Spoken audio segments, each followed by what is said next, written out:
All right, let's dive into something that's way more complex than it sounds: design education. You know, it's a world that really doesn't like simple answers. So today we're going to try to unpack the big riddle that lies right at its heart. And it really all comes down to this one huge question. We throw the word design around for everything, right? A chair, an app, a city plan. But what are we actually talking about? The answer, as it turns out, is the key to this whole mystery. And here's the first clue. You'd think not having a single, solid definition would be a problem, but in the world of design, it's actually its greatest strength.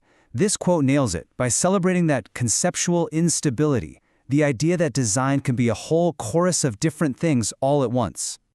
So, let's treat this like we're solving a puzzle together, the design riddle. We're about to step into a world that plays by a completely different set of rules than what you might find in, say, a typical university classroom. And this quote from a student just says it all. I mean, think about it. In most subjects, getting it wrong means failure, a bad grade. But here, it's just part of the process. It's actually how you figure things out. Failure isn't just okay, it's absolutely essential. To really get our heads around this unique culture, we're going to look at it from the outside in. You know, taking on an outsider's gaze lets us spot all the strange and wonderful things that people on the inside just take for granted. It gives us a really fresh and, honestly, a much clearer perspective. The author of the book we're drawing from has this perfect term for her approach. She calls herself a specialist novice. So she was an expert in research methods, but a total beginner when it came to design. And that's the perfect sweet spot, being both knowledgeable and naive. It lets us be curious detectives right alongside her.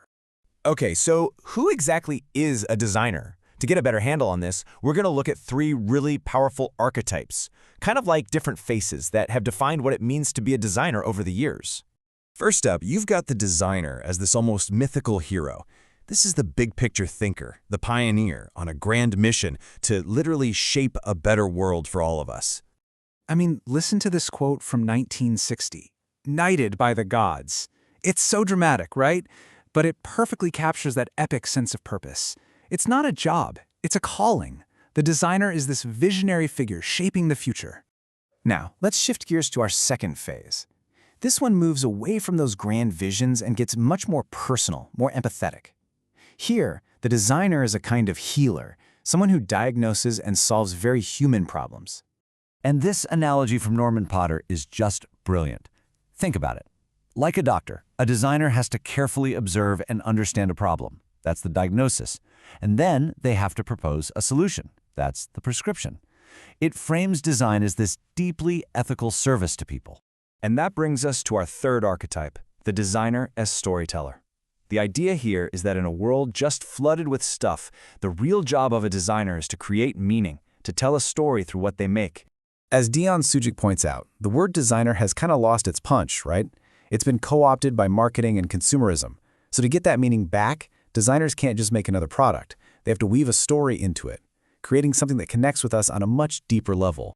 Okay, now we're getting to the real core of the conflict, the central tension in design education. It's this massive clash between two totally different ways of thinking and working, the world of words versus the world of the workshop. Just look at the difference here. On one side, you have traditional academic work. It's all about being detached, objective, writing in the third person. But then you step into the design studio, and it's the total opposite. It's all about the I, your personal experience, your gut feelings, your intuition. They're like two different planets trying to orbit the same sun. And this image of old letterpress blocks, it's just such a perfect metaphor for that meeting point, isn't it? It's where the abstract world of language becomes a physical, tangible thing you can hold in your hand. It beautifully shows both the challenge and the incredible potential of trying to bring these two worlds together. So, if words in the workshop are in conflict, how on earth do designers learn anything? And this brings us to the big aha moment of design education. Knowledge isn't just something you read about. It's something you forge with your own two hands. It comes from making. Educational psychologist Marion Milner describes his experience so well. She had this personal breakthrough when she realized she could just let go. She let her hand and eye take the lead without a plan. And this discovery was so radical, so unsettling. It challenged her whole idea of who she was because it put messy intuition above clean, logical thinking. So what does that look like in the real world? Well, it's a process. A student will take a material and just experiment. They'll push it until it breaks or gets spoiled. And in that moment of failure, something amazing happens. They don't just see a mistake, they feel it. They physically absorb a fundamental lesson about that material. And that knowledge, it sticks with you in a way reading never could. So let's start tying this all together. The riddle of design education, it was never a flaw.